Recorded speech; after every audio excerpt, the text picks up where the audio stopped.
Good morning students. पहले video में हमने पढ़ा था कार्बन एंड इट्स कंपाउंड। उसमें हमने नोमेनक्लेचर ऑफ हाइड्रोकार्बन, तो नोमेनक्लेचर में हमने रूढ़ पत्ती तक पढ़ लिया था। अब अगली पत्ती हम पढ़ेंगे व्युत्पन्न पत्ती।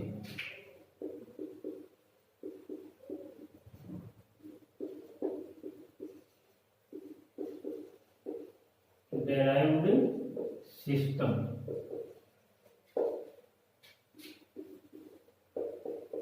सबसे पहले हम रूढ़ पत्ती के बारे में थोड़ी चर्चा कर लेते हैं। रूढ़ पत्ती में क्या था कि जितने भी कार्बनिक यौगिक है उनका नामकरण केवल और केवल प्राकृतिक स्रोतों के आधार पर किया जाता है, लेकिन व्युत्पन्न पत्ती में कार्बनिक यौगिकों का नामकरण सरल यौगिकों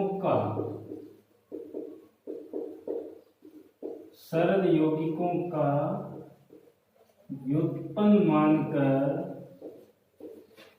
किया जाता है। सरल यौगिकों का व्युत्पन्न मानकर किया जाता है।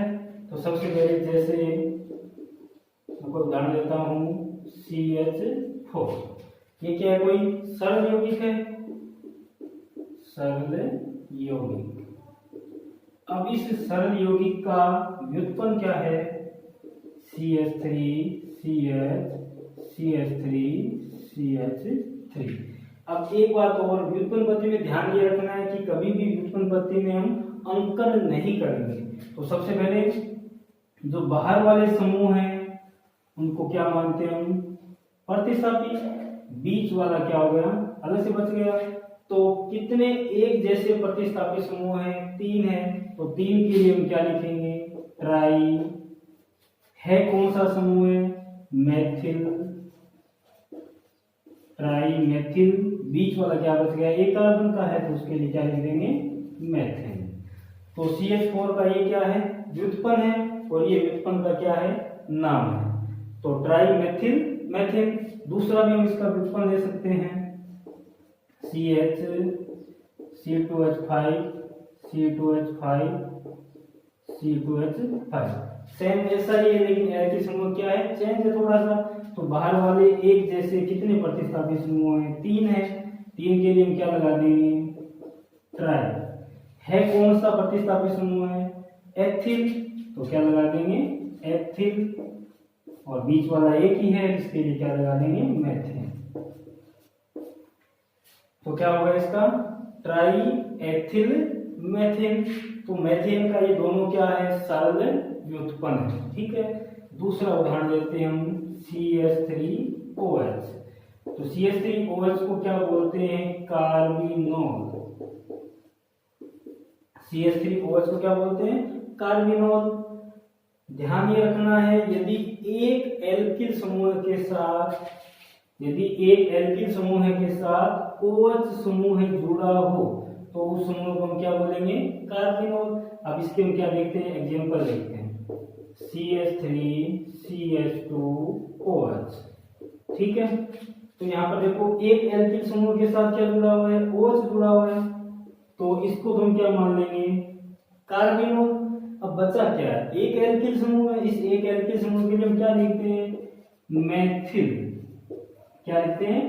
मेथिल। बचा क्या? CH2OH समूह क्या बोलते हैं? कार्बिनोल। क्यों? क्योंकि एक एल्किल समूह के साथ यदि OH समूह जुड़ा हो तो हम उसको बोलते हैं कार्बिनोल। तो क्या नाम हो जाएगा? Methyl carbinol. तो क्या नाम हो जाएगा? Methyl carbinol. जैसे दूसरा उदाहरण लेते हैं CH3 CH2 CH2OH। अन्य उदाहरण है, इसमें भी एक एल्किल समूह के साथ क्या जुड़ा हुआ है?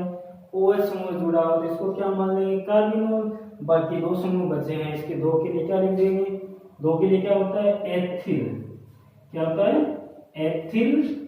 इसका क्या हो जाएगा? कार्बिनोल। ठीक है। ठीक इसी प्रकार अन्य उदाहरण भी लेते हैं।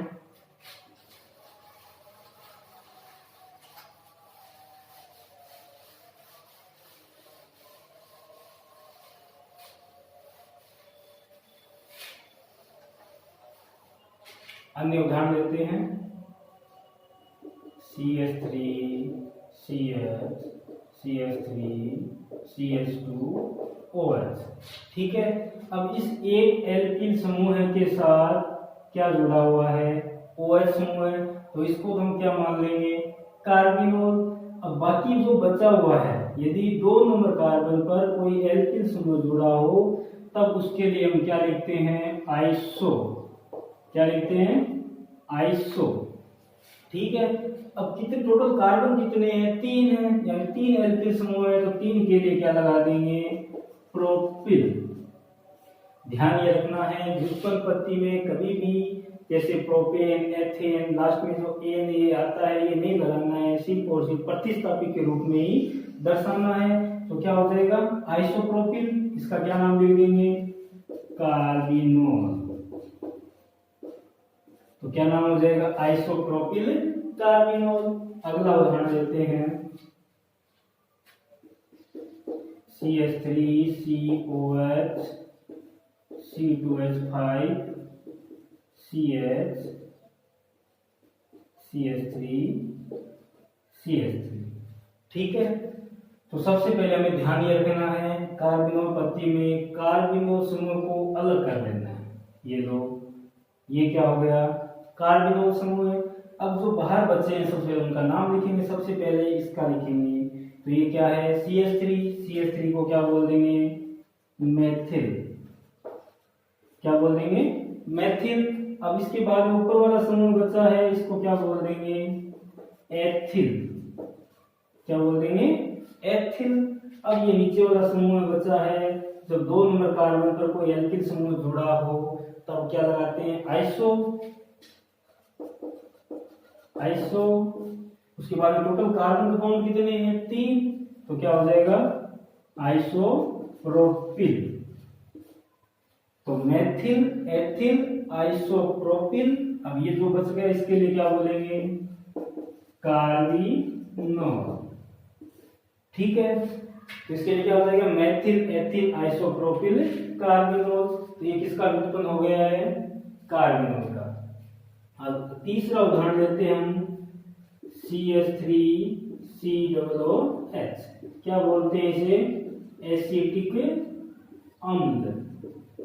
क्या बोलते हैं, एसिटिक अम्ल। अब इसका व्युत्पन्न लेते हैं, ये तो क्या है, सरल यौगिक। जो अभी हमने कार्बिनोल लिया, मेथेन लिया, एसिटिक अम्ल लिया, ये सारे सारे क्या सरल यौगिक है। इन सरल यौगिकों के जो व्युत्पन्न बना रहे हैं वो क्या है, व्युत्पन्न। और इनके जो नाम है वो कौन सी पत्ती में, व्युत्पन्न पत्ती में। ठीक है, अब एसिटिक अम्ल का उदाहरण लेते हैं, CH3 CH2 CH2 C=OH। ठीक है, अब एसिटिक अम्ल यानी एक कार्बन, 2 कार्बन के साथ क्या जुड़ा हुआ है, ये दो। ठीक है, अब एसिटिक अम्ल को मैंने अलग कर लिया। अब बचा क्या है, 2 कार्बन समूह बचे हैं, तो 2 के लिए क्या लगाते हैं, एथिल। तो क्या हो जाएगा, एथिल एसिटिक अम्ल। क्या हो जाएगा, एथिल एसिटिक अम्ल। समझ गए ना, जो एसिटिक अम्ल है उसको हम अलग कर लेते हैं, बाकी जो प्रतिस्थापित समूह बचते हैं उनका नाम जो का त्यों लिख देते हैं। अन्य उदाहरण देते हैं, CH3 CH CH3 CH2 C=OH। ठीक है, तो CH2 C=OH ये तो क्या हो गया हमारा, एसिटिक अम्ल होगा, यानी सरल यौगिक होगा। इसका ये व्युत्पन्न है, तो सबसे पहले इसका नाम लिखेंगे। तो 2 नंबर कार्बन में मैंने अभी बताया था, यदि एल्किल समूह जुड़ा हो तब क्या लगाते हैं, आइसो। तो इसका नाम क्या हो जाएगा, आइसोप्रोपिल। क्या नाम हो जाएगा, आइसोप्रोपिल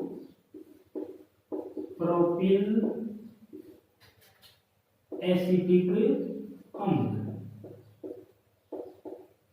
क्या हो जाएगा, आइसोप्रोपिल एसिटिक अम्ल। ठीक है, तो ये हमारी हो गई व्युत्पन्न पद्धति यानी डेराइव्ड सिस्टम। सबसे पहले इसमें ये ध्यान रखना है कि व्युत्पन्न पद्धति के अंदर सरल यौगिकों का व्युत्पन्न मानकर नामकरण किया जाता है। जितने भी सरल यौगिक है उन सभी का व्युत्पन्न मानकर इस पद्धति में नामकरण किया जाता है। जैसे हमने पढ़ा कार्बिनोल, यदि एक एल्किल समूह के साथ कार्बिनोल OH समूह जुड़ा हो तब क्या लिखते हैं, कार्बिनोल। ठीक है, जैसे अभी हमने उदाहरण पढ़ा था, ये उदाहरण है। तो यदि एक एल्किल समूह के साथ OH समूह जुड़ा हो तो इसको क्या मान लेंगे, कार्बिनोल।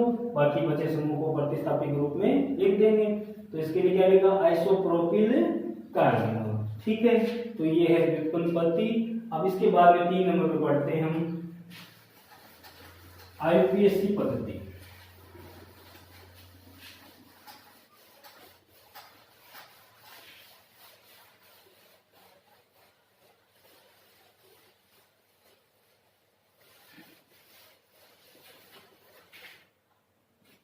अब 3 नंबर पे पढ़ते हैं हम आईयूपीएसी पद्धति।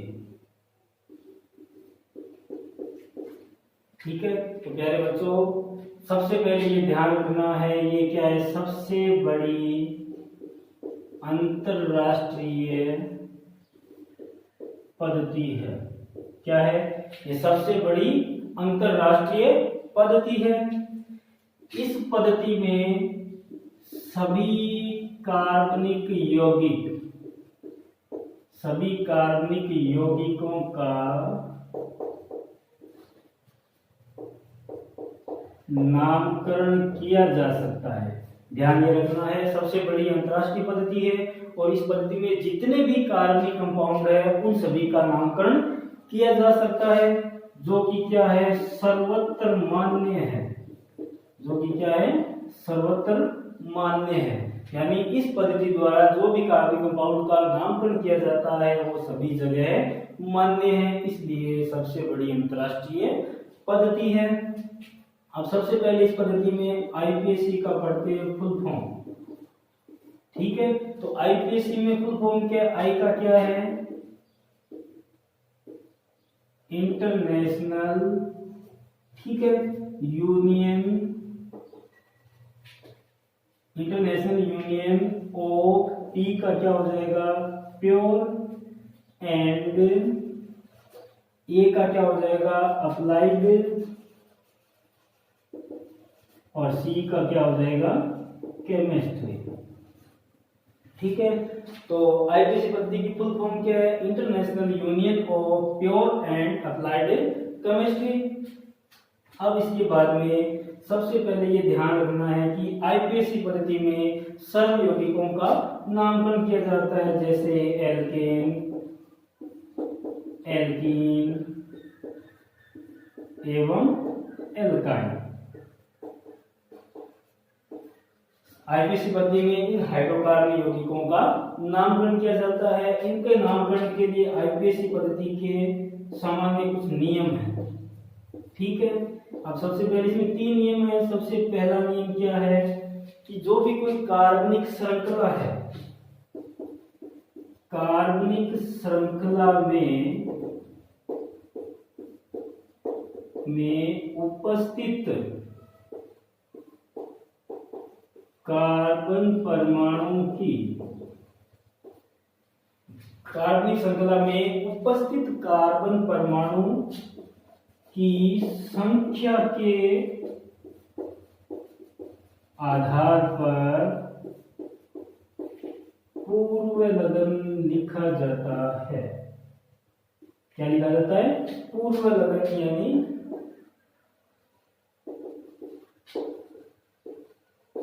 प्रीफिक्स लिखा जाता है। तो सबसे पहले ध्यान रखना, कोई भी कार्बनिक श्रृंखला है उसमें कितने कार्बन एटम है उनकी संख्या के आधार पर सबसे पहले क्या लिखेंगे, हम प्रीफिक्स लिखेंगे, यानी पूर्व लगन लिखेंगे। 2 नंबर पर अणु या यौगिक में, अणु में उपस्थित बंध के आधार पर, अणु या यौगिक में उपस्थित बंध के आधार पर अनुलग्न सफिक्स लिखा जाता है। यानी कोई कार्बनिक श्रृंखला है या कोई अणु है उसमें कौन से बंध है, सिंगल बॉन्ड है या डबल बॉन्ड है या ट्रिपल बॉन्ड है, तो उन बंधों के आधार पर क्या लिखते हैं, हम अनुलग्न लिखते हैं। तीसरा रूल है, सामान्य नियम है ये, तीसरा रूल है पूर्व लगन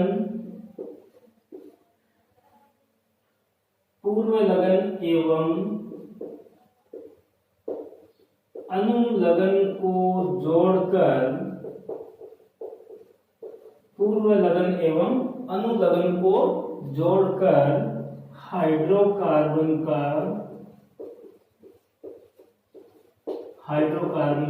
नाम लिखते हैं। तुम्हें कहने का मतलब समझ गए होंगे। आईपीएससी पद्धति सबसे बड़ी अंतरराष्ट्रीय पद्धति है। इसमें जितने भी कार्बनिक कंपाउंड है सभी का नामकरण किया जा सकता है कि जो सर्वत्र मान्य है। आईपीएससी फुल फॉर्म है international union of pure and applied chemistry. तो इसमें 3 सामान्य नियम है।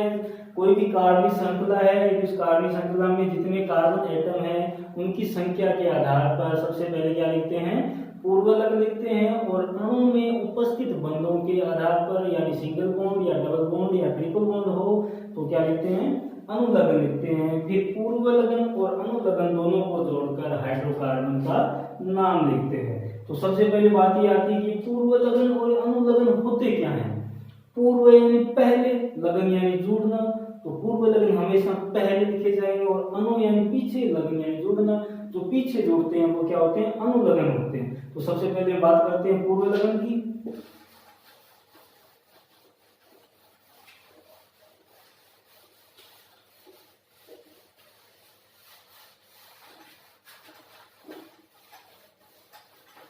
तो सबसे पहले हम बात करते हैं पूर्व लगन की।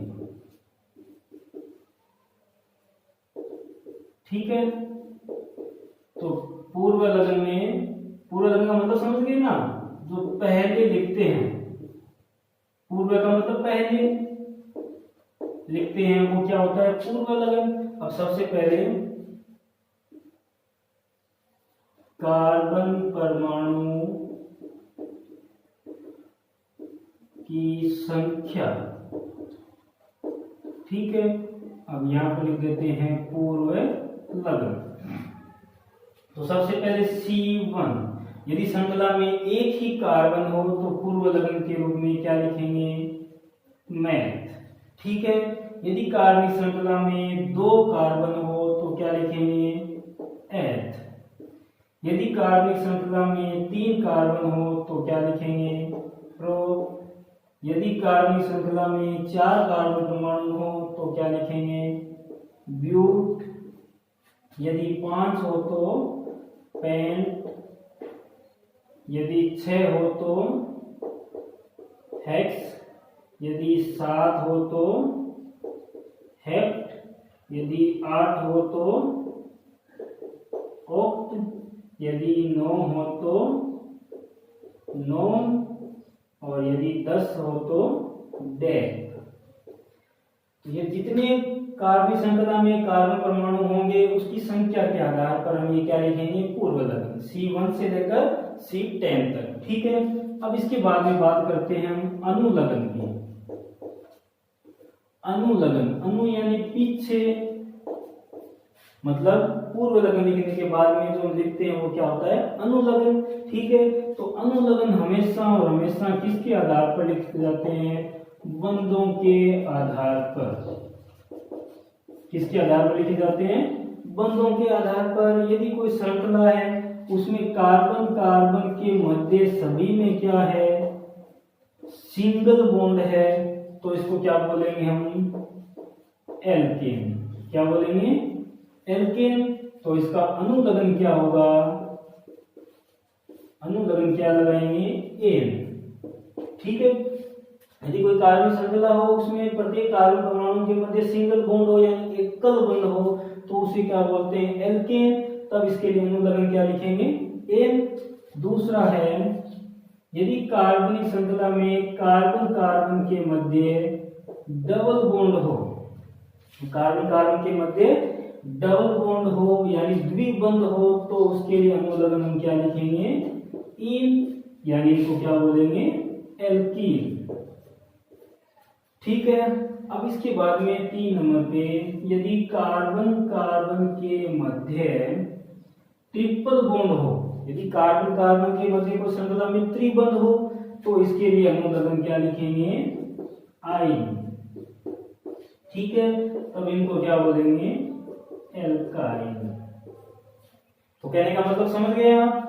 तो अनुलग्न हमेशा किसके आधार पर लिखेंगे? अणु में उपस्थित बंधों के आधार पर। सबसे पहले यदि कार्बन कार्बन के मध्य सिंगल बॉन्ड हो यानी एकल बंध हो तो उसके लिए क्या लगाते हैं? एन। यदि डबल बॉन्ड हो तो इसके लिए क्या लगाते हैं? इन। यदि ट्रिपल बॉन्ड हो तो इसके लिए क्या लगाते हैं? आइन। ये हो गए हमारे पूर्व लग्न और अनुलग्न। कोई भी कार्बनिक श्रृंखला है उसमें पूर्व लग्न और अनुलग्न को जोड़कर ही हाइड्रोकार्बन का नाम लिखते हैं। तो सबसे पहले हम बात करते हैं एल्केन पर, ठीक है।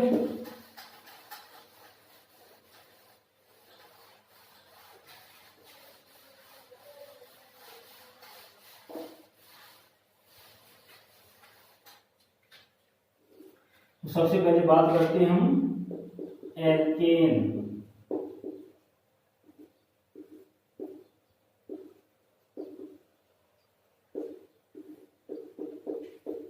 ठीक है, तो एल्केन सबसे पहले होता क्या है? सबसे पहले हमें ध्यान ये रखना है इसका सामान्य सूत्र। एल्केनों का सामान्य सूत्र क्या होता है? CnH2n+2। यहाँ पे n क्या है? Number of carbon. कितने कार्बन परमाणु है? यहाँ पे नंबर ऑफ हाइड्रोजन। ठीक है, तो एल्केनों का सामान्य सूत्र क्या होता है? CnH2n+2। अब इसके बाद में एल्केनों को सामान्यतः क्या बोलते हैं? संतृप्त हाइड्रोकार्बन। क्या बोलते हैं? संतृप्त हाइड्रोकार्बनिक यौगिक। तो एल्केनों को सामान्यतः हम क्या बोलते हैं? संतृप्त हाइड्रोकार्बन यौगिक बोलते हैं। ठीक है, तथा इन्हें क्या बोलते हैं? पैराफिन्स भी कहते हैं। क्या बोलते हैं?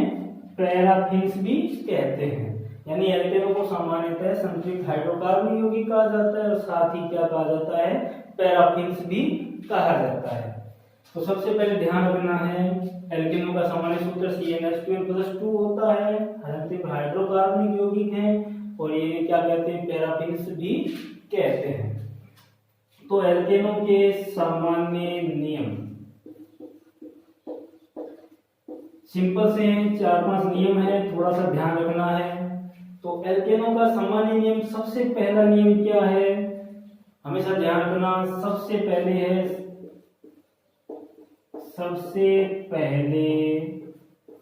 लंबी श्रृंखला का चयन। ठीक है, तो पहला रूल क्या है? यदि कोई कार्बनिक श्रृंखला है तो उसमें कार्बनिक श्रृंखला में सबसे पहले वह लंबी श्रृंखला चुनी जाती है जिसमें ज्यादा से ज्यादा कार्बन हो। यानी सबसे पहले लंबी श्रृंखला का चयन करें, उसमें क्या है? ज्यादा से ज्यादा कार्बन उपस्थित होने चाहिए। दूसरा नियम, श्रृंखला के बाहर रहने वाले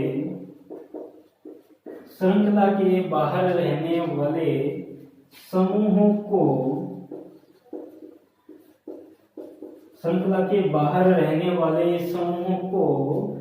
प्रतिस्थापी कहा जाता है।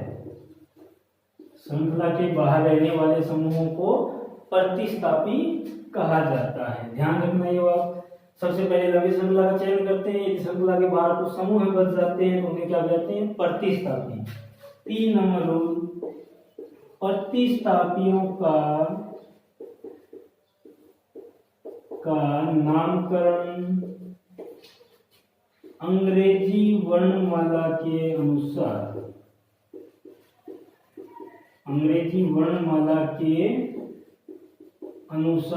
करते हैं।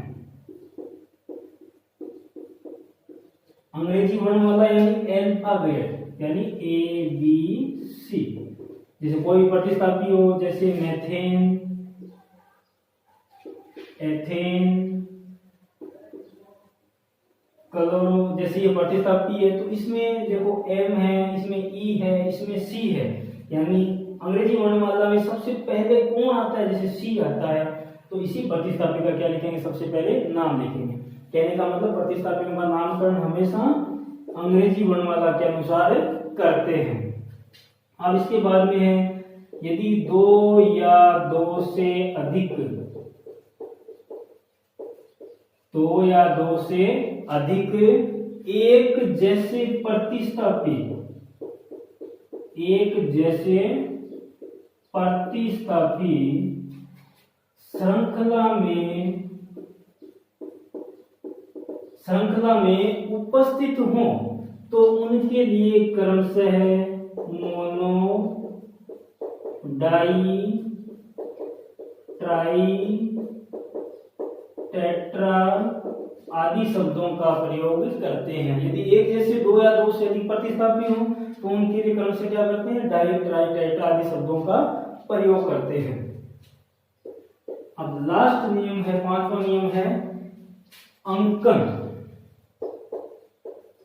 पांचवा नियम है अंकन, नंबरिंग।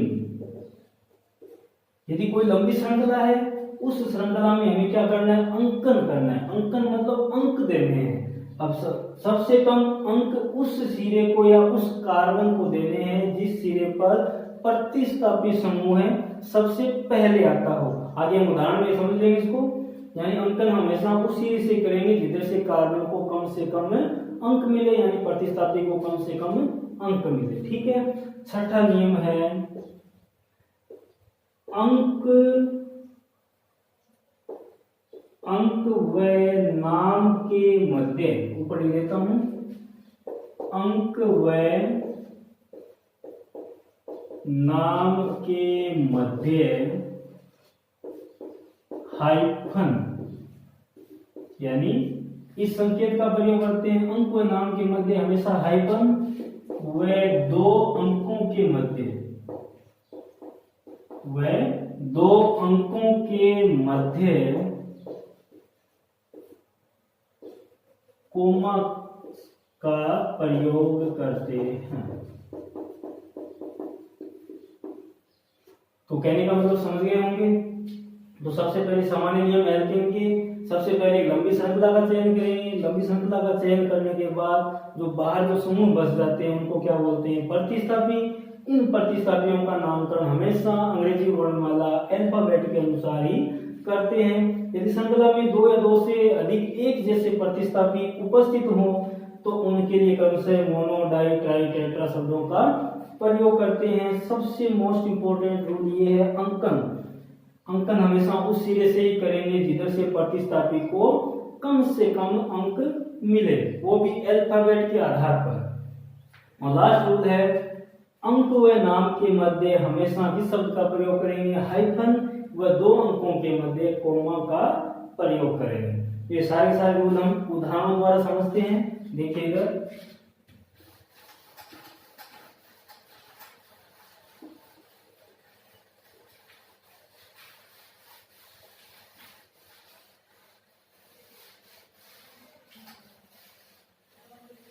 चलिए उदाहरण से समझते हैं। पहला उदाहरण लेते हैं CH4। ठीक है। अब इसमें यही लंबी श्रृंखला है, एक ही कार्बन है। तो सबसे पहले हम नामकरण लिखते समय सबसे पहले किसका प्रयोग करते हैं, पूर्व लगन का। तो पूर्व लगन इसमें क्या है, कार्बन। पूर्व लगन कार्बन कितने हैं, एक है, तो एक के लिए हम क्या लगाएंगे, मैथ। ठीक है। अब हमें अनुलगन लगाना है। अनुलगन हमेशा किसके आधार पर होता है, बंधों के आधार पर। तो इस सूत्र को ऐसे कर लेते हैं। देखिए सब में क्या है, सिंगल बॉन्ड, यानी सभी जगह क्या है, एकल बंध है। तो एकल बंध के लिए हम क्या लगाते हैं, एन। ठीक है। तो इसका नाम क्या हो जाएगा, पूरा नाम मेथेन। दोनों को जोड़ देंगे, मैथ प्लस एन, तो क्या नाम हो जाएगा, मेथेन। तो इस सूत्र का क्या आयुर्वेद नाम क्या हो जाएगा, मेथेन। इसी प्रकार दूसरा उदाहरण लेते हैं CH3। ठीक है। तो सबसे पहले ध्यान रखना, लंबी श्रृंखला यही है, दो ही कार्बन है, तो लंबी श्रृंखला भी यही है, प्रतिस्थापी इसमें कुछ है नहीं। तो सबसे पहले क्या लिखेंगे, पूर्व लगन। पूर्व लगन दो कार्बन के लिए क्या लगाते हैं, एथ।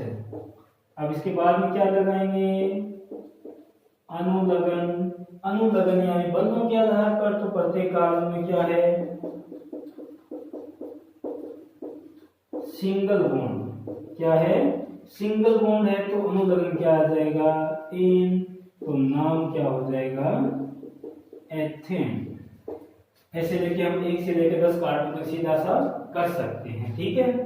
अब इसके बाद में थोड़ा सा वीक उदाहरण लेता हूं मैं, CH3 CH CH3 CH3, ठीक है। तो यदि हम इसका व्युत्पन्न पत्ती में नामकरण करते हैं तब 2 नंबर कार्बन में क्या जुड़ा हुआ है, आइसो, ठीक है। और व्युत्पन्न पत्ती में नामकरण क्या हो जाएगा, बिल्कुल अलग हो जाएगा। और आईपीएसी पत्ती में क्या होगा, हमेशा हम क्या करेंगे, सबसे पहले लंबी श्रृंखला का चयन करेंगे। तो लंबी श्रृंखला इसमें कौन सी है जिसमें ज्यादा से ज्यादा क्या होने चाहिए, कार्बन। देखो एक तो ये सीधी बन रही है 3 कार्बन की, और एक ये भी 3 कार्बन की बन रही है। श्रृंखला हमेशा ऐसे सीधी ही होनी चाहिए, ना कि ऐसे टी आकार की। टी आकार की श्रृंखला क्या होती है, रॉन्ग होती है। सीधी श्रृंखला ये है, चाहे आप ऐसे बना सकते हो, ऐसी श्रृंखला बना सकते हो, सीधी बना सकते हो, लेकिन ऐसे टी आकृति की हमें नहीं बनानी। यदि इसको टेढ़ी कितनी हो चाहिए, लेकिन यदि पकड़ के सीधा करें तो सीधी हो जानी चाहिए, कहने का मतलब। तो समझ गए आप। चलिए इसका उदाहरण है, ठीक है। सबसे पहले क्या करते हैं, पहला रूल क्या था, सबसे पहले लंबी श्रृंखला का चयन। ये लो, इसमें लंबी श्रृंखला कौन सी होगी, यही होगी। लंबी श्रृंखला का चयन करने के बाद बाहर वाले समूह को क्या बोलते हैं, प्रतिस्थापी, ठीक है।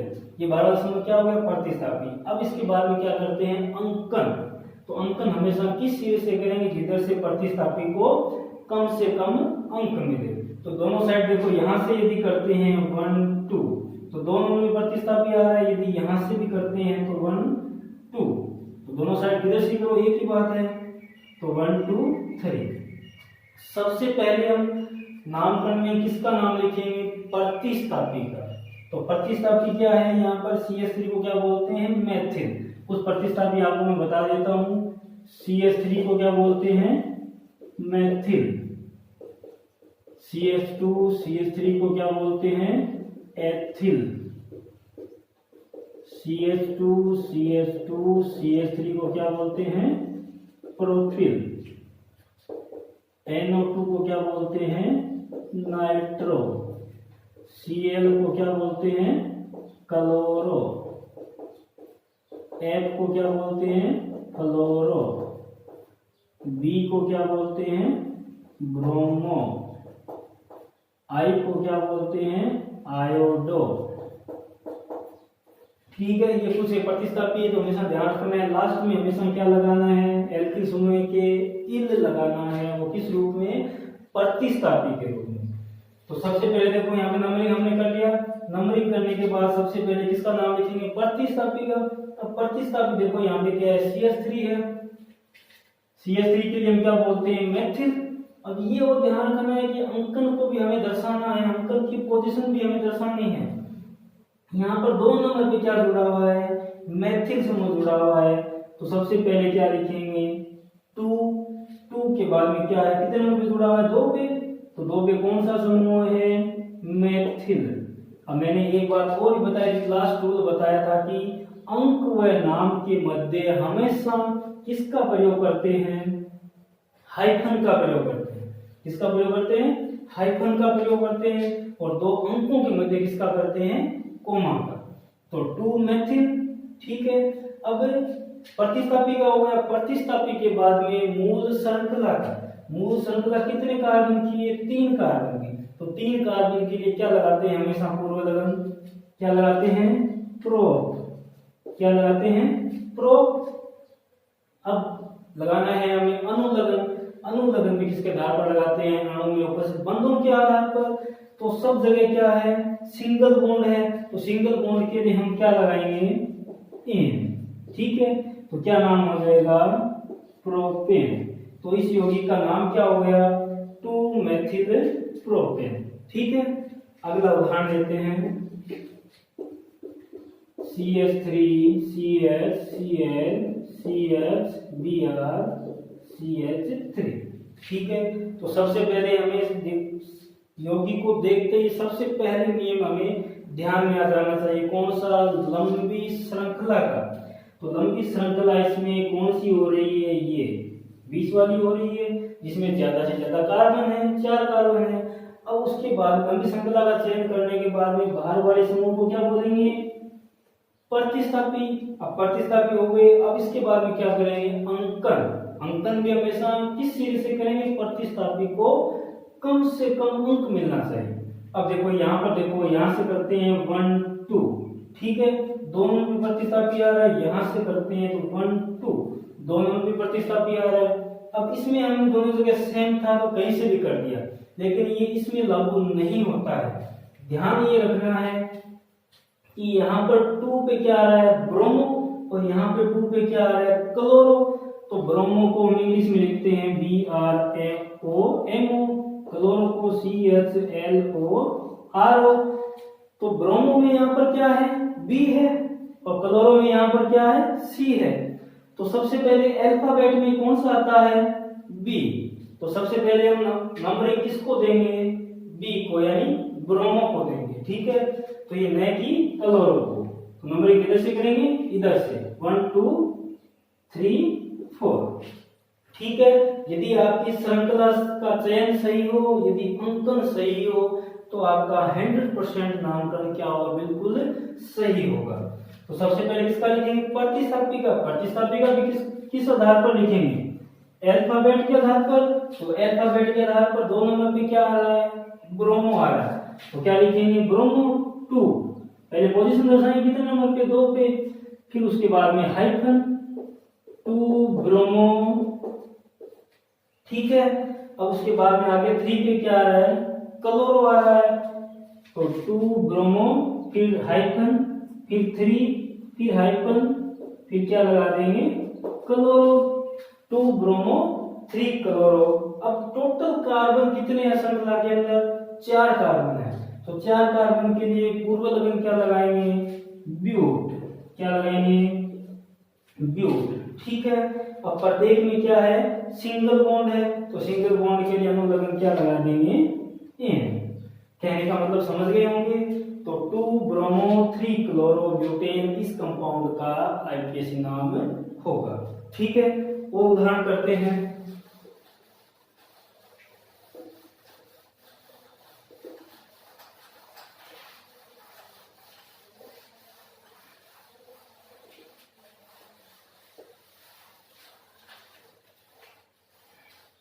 चलिए नेक्स्ट उदाहरण करते हैं, 5वां।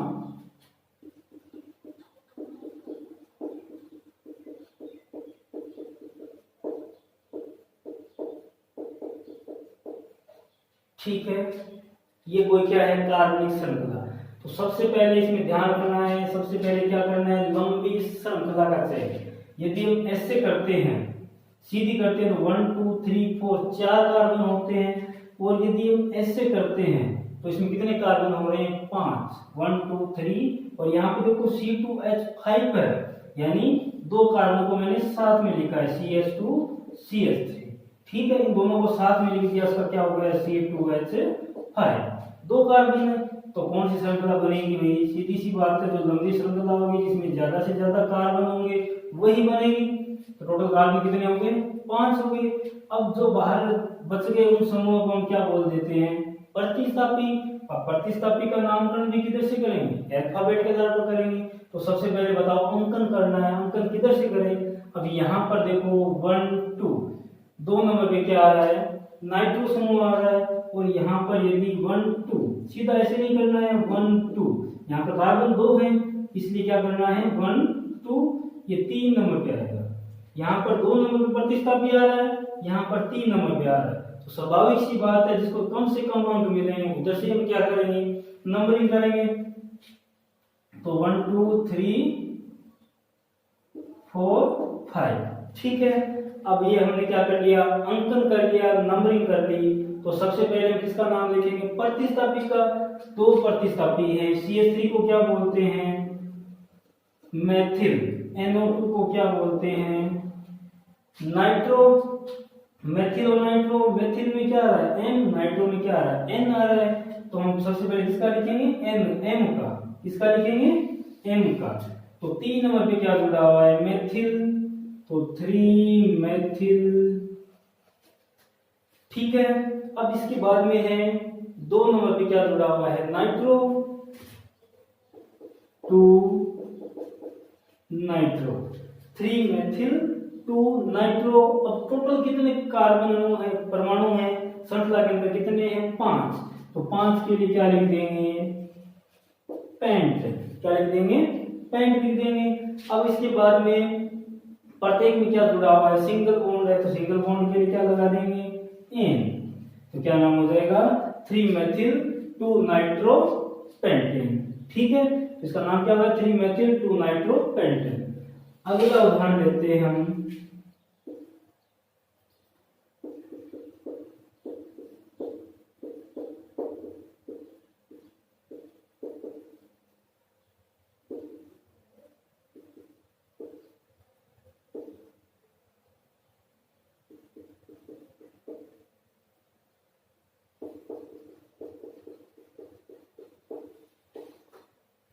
ये कोई एग्जांपल है। अब सबसे पहले इसमें ध्यान रखना है लंबी श्रृंखला। लंबी श्रृंखला कौन सी है इसके अंदर, इसमें ज्यादा कार्बन होंगे वही लंबी श्रृंखला होगी। देखो 1 2 2 3 4 5 6 कितने हो रहे हैं, 6। और ऐसे करते 1 2 3 4 5 6 7। यहाँ पे देखो C2H5 है, 2 कार्बन, इसमें भी 2 है। तो यहाँ ऐसे श्रृंखला करेंगे कितने कार्बन, 7। ऐसे करेंगे तो 6। तो हमें ध्यान रखना है कौन सी लंबी श्रृंखला होगी, ये वाली। ठीक है, इसमें कितने कार्बन है, 7 कार्बन है। अब हमें इनका क्या करना है, अंकन करना है। अंकन भी हमेशा उस सीरीज से करेंगे जिधर से प्रतिस्थापी को कम से कम अंक मिले। यदि यहाँ से करते हैं तो 1 2, 2 नंबर पे क्या आ रहा है, प्रतिस्थापी समूह। यदि इधर से करते हैं 1 2 3, कितने नंबर पे आ रहा है, 3 नंबर पे। तो हमें इधर से नहीं करना है, क्योंकि इधर ज्यादा अंक मिल रहे हैं, इधर कम अंक मिल रहे हैं। तो यहाँ से करेंगे 1 2 3 4 5 6 7। ठीक है, अब इसका क्या हो गया, अंकन हो गया, श्रृंखला का चयन भी हो गया। अब जो बाहर कौन कौन से प्रतिस्थापी है उनको हम क्या कर लेते हैं, अल्फाबेट कर लेते हैं। तो F के लिए क्या होता है, फ्लोरो। B के लिए क्या होता है, ब्रोमो। C2H5 के लिए क्या होता है, एथिल। और Cl के लिए क्या होता है, क्लोरो। तो सबसे पहले ध्यान देखो, इसमें अल्फाबेट में कौन सा आ रहा है, B आ रहा है, ब्रोमो आ रहा है, AB यानी B आ रहा है। तो B कितने नंबर पे जुड़ा हुआ है, 3 पे। तो 3 ब्रोमो क्या हो जाएगा, 3 ब्रोमो। अब इसके बाद में क्या आ रहा है, देखो तो C आ रहा है, C यानी कितने नंबर पे जुड़ा हुआ है, Cl। क्लोरो कितने नंबर पे जुड़ा हुआ है, 5 पे। तो 3 ब्रोमो 5 क्लोरो। ठीक है, अब इसके बाद में कौन सा आ रहा है, E आ रहा है, E यानी एथिल। एथिल कितने नंबर पे जुड़ा हुआ है, 4 नंबर पे। तो 3 ब्रोमो 5 क्लोरो 4 एथिल। क्या हो रहा है, 4 एथिल। अब इसके बाद में बच गया क्या, फ्लोरो। कितने नंबर पे आ रहा है, 2 नंबर पे, 4 एथिल 2 फ्लोरो। अब टोटल कार्बन कितने हैं श्रृंखला के अंदर, 7 हैं। तो 7 के लिए क्या लिख देंगे, हेप्ट।